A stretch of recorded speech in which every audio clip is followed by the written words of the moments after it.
We shall see the next problem on spur gears. So here in this problem, they have given the diameter, that is we can calculate the diameter. So this is a different type of problem, and this is the last type of problem in spur gears. Specify the details of a 14.5-degree involute spur gear to transmit 20 kilowatt at 1200 rpm of the pinion. The gear ratio is 3:1 and the center distance is 400 mm. The pinion is made of C30 heat treated steel and the gear of 0.3% C heat treated forged steel. The drive is to be safe for continuous operation. So this much amount of data they have given, and they have not given the data of number of gear teeth. So but they have given the center distance. By using this center distance we can calculate the diameters. So they have given the gear ratio, that is speed ratio. We shall write the given data as alpha is 14.5 degree involute. The power given is 20 kilowatt and the speed of pinion they have given 1200 rpm. The gear ratio I is equal to 3:1 and center distance is 400 mm. Center distance is the sum of radius of both gear and pinion. So the pinion is made of C30 heat treated steel and gear of 0.3% C heat treated forged steel. So they have given the materials. Before proceeding, we shall first find the speed and the diameter. I is equal to N1 by N2. They have given I as 3. N1 is 1200 rpm. So N2 becomes, N2 is 400 rpm. So I is equal to N1 by N2 and it is also equal to D2 by D1. It is also equal to D2 by D1 is equal to Z2 by Z1.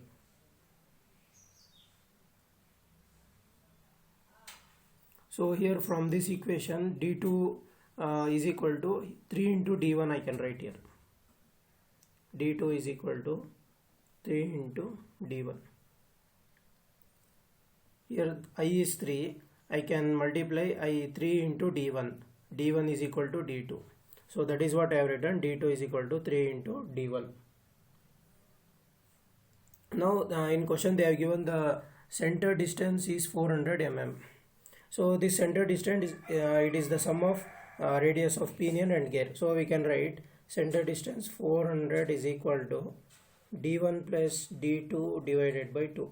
Because I have known the diameters, so half of the diameter will be radius, so R1 plus R2 is equal to 400. I will substitute D2 is equal to 3 into D1. In place of D2 I will substitute 3 into D1.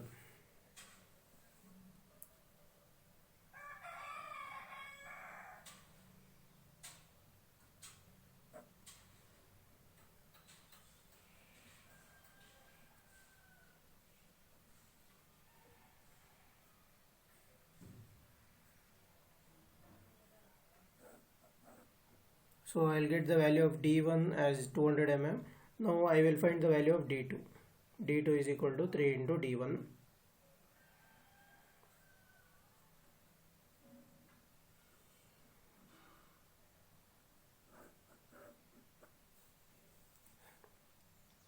Now in question they have given the material properties. So based on the given material property, I will choose the allowable stresses. So to obtain the allowable stresses, we will take the values from table 12.7 page number 234. For the pinion material they have given C30 heat treated steel. Here there is C30 heat treated steel and the allowable stress is 220.6 MPa and the BHN is 300. And similarly for gear they have given 0.3% C heat treated forged steel. So here you can see 0.3% C heat treated forged steel. So for this also the allowable stresses is 220 MPa and the BHN is 200. So we shall write the data for both. Sigma D1 is equal to 220.6 MPa and BHN1 is 300. Similarly, sigma D2 is equal to 220 MPa and BHN2 is equal to 200. Now we have got the materials and corresponding hardness. We shall find the weaker member. So to identify the weaker member, I need Lewis form factor, and to find the Lewis form factor, I need to find the number of teeth. So we shall assume the number of teeth. Assume the number of teeth Z1 is equal to 20 and Z2 is equal to, here I will assume Z1 as 20, so I'll get Z2 as 3 into 20, that is 60. I have assumed Z1 and Z2 only to find the values of Lewis form factor Y. After that I will again find the value of number of teeth Z1 and Z2.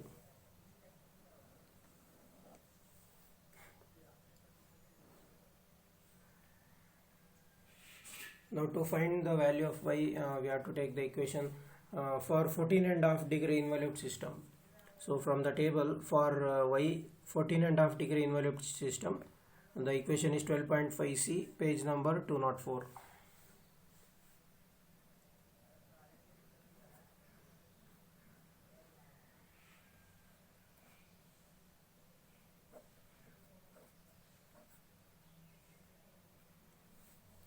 The equation is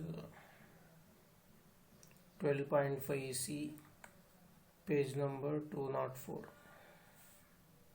Equation 12.5C, page number 204. So I'll put Z1 to find Y1.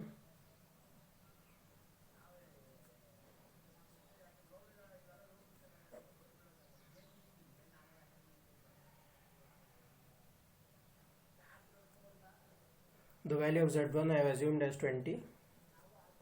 So the Y1 is 0.0898. Similarly, I'll find the Y2 by substituting Z2.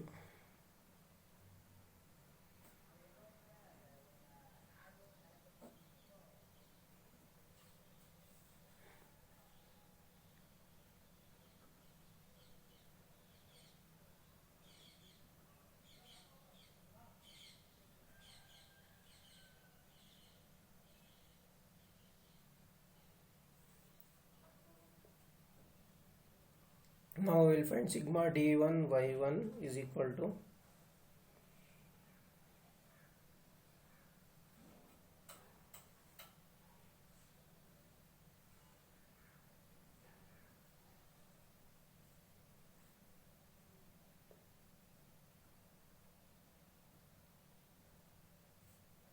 similarly sigma D2 Y2.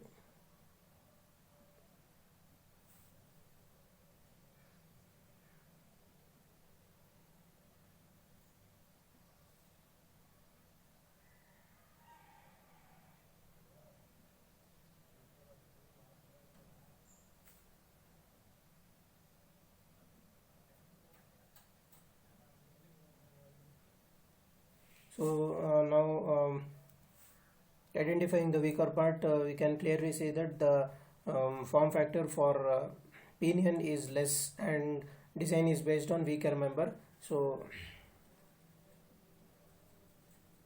design is based on pinion.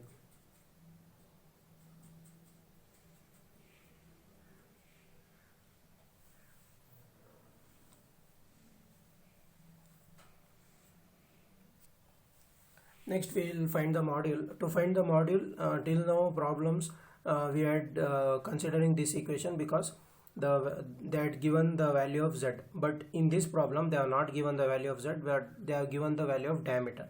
So we shall assume consider this equation, and also we were assuming the values of k. So now we shall assume the value of k,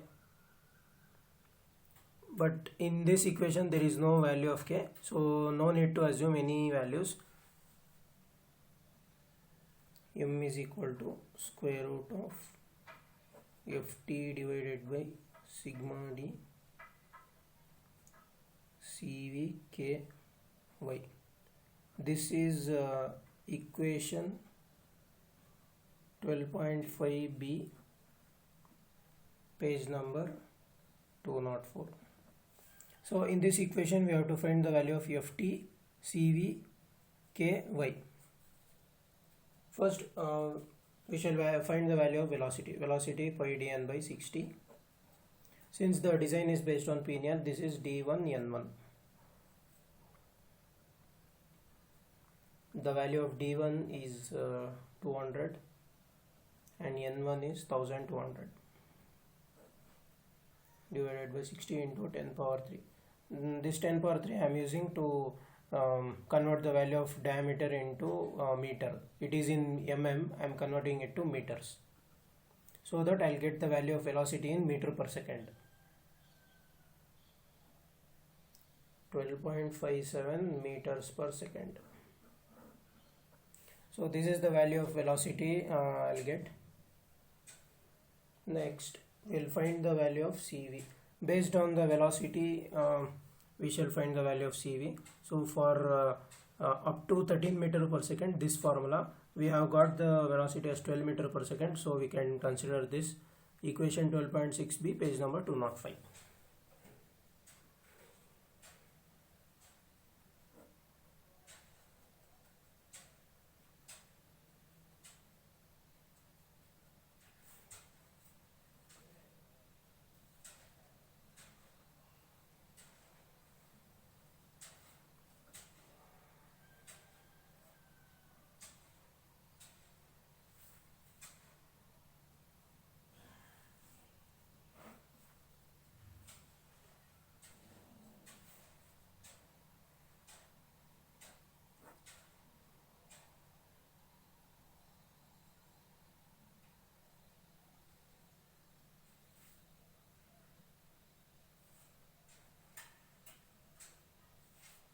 The value of CV is 0.267.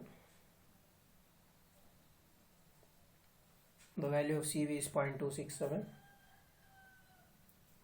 Next we will find the value of y. Y is equal to pi y1. Pi into y1, it is 0.0898.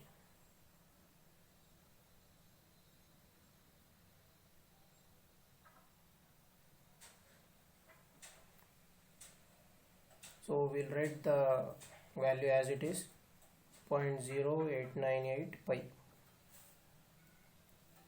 Next we shall find the value of ft. From the data handbook you have the equation ft is equal to 1000 pcs by v. So this equation is 12.7a, page number 205, and here there is CS. This is where CS is the service factor. So service factor, we have to refer table 12.8 for CS. Here there is a table 12.8 service factor CS. So here from this table we shall assume for 8 to 10 hours per day, and for medium shocks I'll consider 1.5. If you are using for continuous 24 hours per day here and intermittent here, so we shall consider 8 to 10 hours per day, and with medium shock 1.5.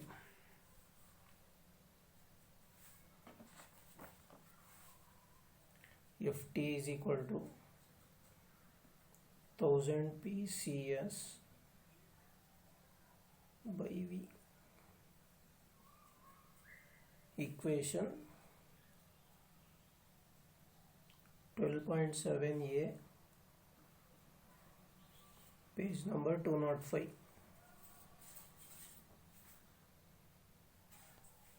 And for CS we have considered as 1.5 from table 12.8, page number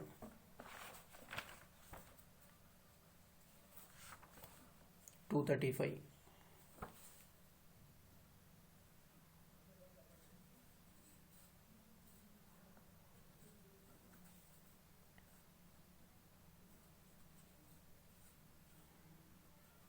In question they have given the power as 20 kilowatts, CS is 1.5 and velocity is 12.57. So the value of Ft I'll get from this is 2.39.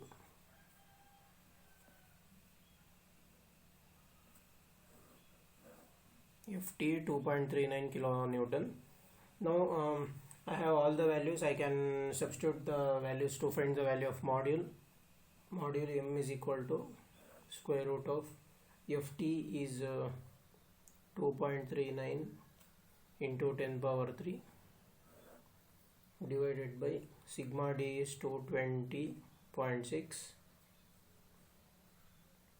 Cv is 0.267, K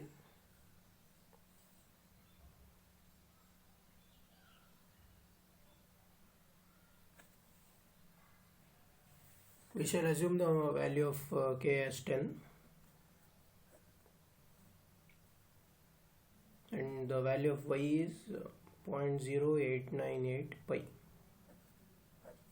So by solving this equation I will get the value of module as 3.79 mm, and from standard table 12.2,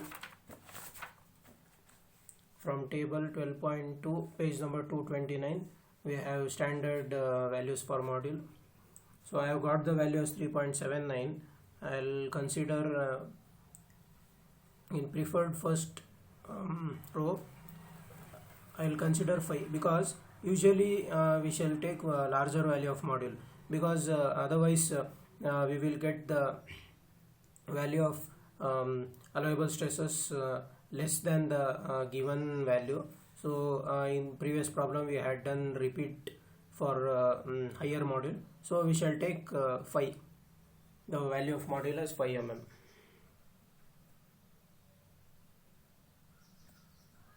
From table 12.2 page number 229.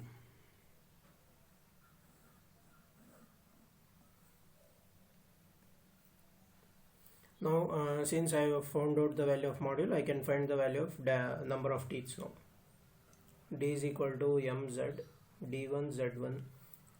In problem they had given the diameter. I have found the module. Now I'll find the z number of teeth. The value of d1 is 200, m is 5 and z1 is 40. I'll get z1 as 40 and similarly I'll find z2. Z2 is equal to d2 by m. D2 is 600 and m is 5. The value of Z2 I'll get is 120. Initially in the problem I had assumed the values of Z1 and Z2. Now since I have got the value of module, I have found the exact values of Z1 and Z2. So this will be my Z1 and Z2 for the future problem.